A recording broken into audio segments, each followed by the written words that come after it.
Revenge films. One day, I was shopping at the mall. I was supposed to meet up with my friend, but she got sick the day before, so she couldn't come. I wanted to go shopping anyways, so I decided to go out on my own. The mall was pretty big. My feet were getting pretty tired. A few hours later, I was exhausted. My feet were killing me. I decided to stop by a restaurant to get some coffee. There, I ran into an old colleague of mine, Allie. She quit the company about 6 months ago. It's been forever. Maybe I should say hi. I went up to her table to talk to her, but then I realized that she was sitting with someone else. It looked like her mother-in-law. And something else caught my eye. She lost a lot of weight. When I was working with her, she wasn't really this skinny. She wasn't fat or anything, but she had lost a lot of weight. She didn't look well, to be honest. I was sitting behind her, so she didn't see me, and things kind of felt tense between her and this old lady. Then the waitress came to take their order. I'll get the steak. All right, and you? I'll get the omelets then. You don't need to eat. Just get her a cup of water. Go on. Okay. The waitress seemed a bit confused. She looked over at Allie once again, but she didn't say anything. What's her problem? A few minutes later, the waitress brought out the food. The steak smelled really good. I could smell it from my table. But Allie, she had nothing to eat. She just sat there in silence, holding her stomach with her hands. Her husband, last time I checked, he was living out of state for work. And right before leaving the company, she told me she was moving in with her husband's parents soon. Is she okay? She was a great colleague. She was always looking out for me. She was liked by everyone. So when she told everyone that she was quitting, we all tried to stop her. Seeing her like this made me really upset. Her mother-in-law kept eating the steak in silence as Allie watched. Then, Come on, let's go. Okay. they then left the restaurant. I was worried. I knew this was none of my business, but still, I wanted to talk to her. So I gave her a call and decided to meet up. Hey, Allie. Long time no see. It's been so long. How have you been? I'm good. I wanted to talk to you about something. The other day, I saw you at the mall, and I think you were there with your mother-in-law. And, well, I don't know how to say this, but is everything okay? Things seemed kind of tense between you two. She paused for a few seconds, then she started talking. I was right. Her mother-in-law was harassing her. I knew it. So right now, it was just her and her mother-in-law. Since her husband was always on business. Her husband sent her money every month, but her mother-in-law took it all. She didn't let Allie get a dime. According to her mother-in-law, My son makes a lot of money, and I'm the one that gave birth to him, so I have the right to this. This is my money too. And I get to decide what to do with it. so Allie was constantly broke, and she harassed her on a daily basis. You're a filthy pig. You don't deserve to eat. Drink some water or something. She didn't even let her eat properly, so that's why she's always skinny now. What's wrong with this woman? She was a big spender. She spent most of her money that her son sent Allie. Designer bags, nice restaurants, vacations, that sort of stuff.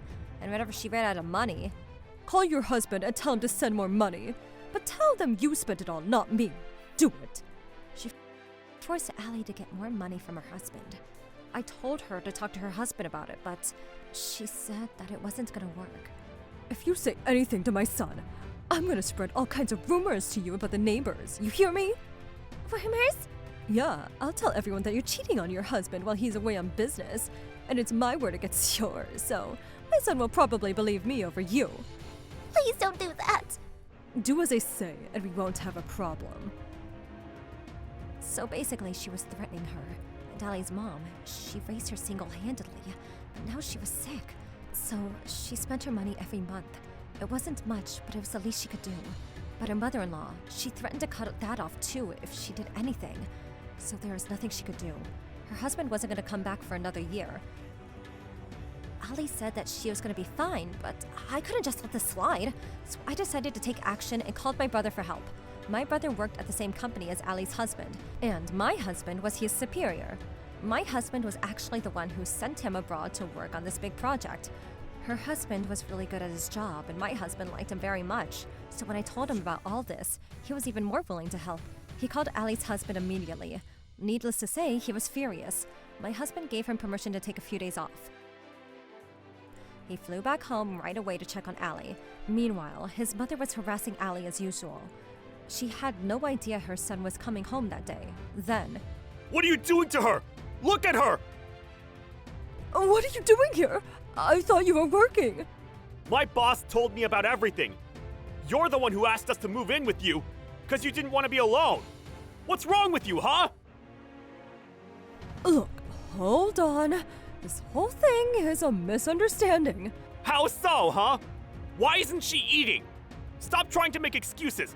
Get the hell out of here! I want you out of my life! And all the money you took from us, you're gonna pay us back every dime! What? How? I don't have that kind of money. And how will I make a living if you kick me out of the house? You're gonna abandon your own mother for her? She's my wife! And after what you did to her, I don't care what happens to you! You can rot in hell for all I care! then he kicked her out of the house. I'm so sorry. I had no idea about any of this. I can't leave you here by yourself. Come on. Let's move somewhere far away. Thank you. I'd like that. So she started packing. Then the day before she was leaving, she told me to meet her at a cafe for some coffee. She had no idea that I talked to my husband about this. She said that she was really surprised to see her husband show up like that. Thank goodness you saw me that day at the mall. If it wasn't for that, I'd still be in the same situation right now. You saved me. Thank you very much. Of course, it was the least I could do. And my brother, he felt responsible. He was the one that sent your husband away to work on that project, so... Oh, don't be. I know he's a good person. My husband speaks very highly of him. He said he's the best boss ever. I wanted to tell him myself, but I knew how much this job meant for him, so I didn't want to worry him, you know? I see. Well, good luck to both of you. Yeah, thanks. The next day, she moved out of town with her husband. A few weeks later, a friend of mine told me that Allie's mother-in-law, she was completely broke now. She no longer had her son to leech off of, and now lived in a crappy apartment all by herself. And the neighbors, after they heard all about the horrible things she did to her daughter-in-law, they all started ignoring her. She was all alone now. Sucks for her, but oh well. She did all of this to herself, if you ask me. And all the money she stole from her son, she had to pay him back every month. She could barely make ends meet. A few months later, Allie sent me a photo of her and her husband. Looks like she was doing great. Thank goodness. When I saw her at the mall that day, I was really worried, but it was really good to see her again like this. Anyways, it was a rough couple of months, but I'm glad everything worked out for her. How was today's video? If you enjoyed it, please subscribe, like, and leave a comment. Stay tuned for more.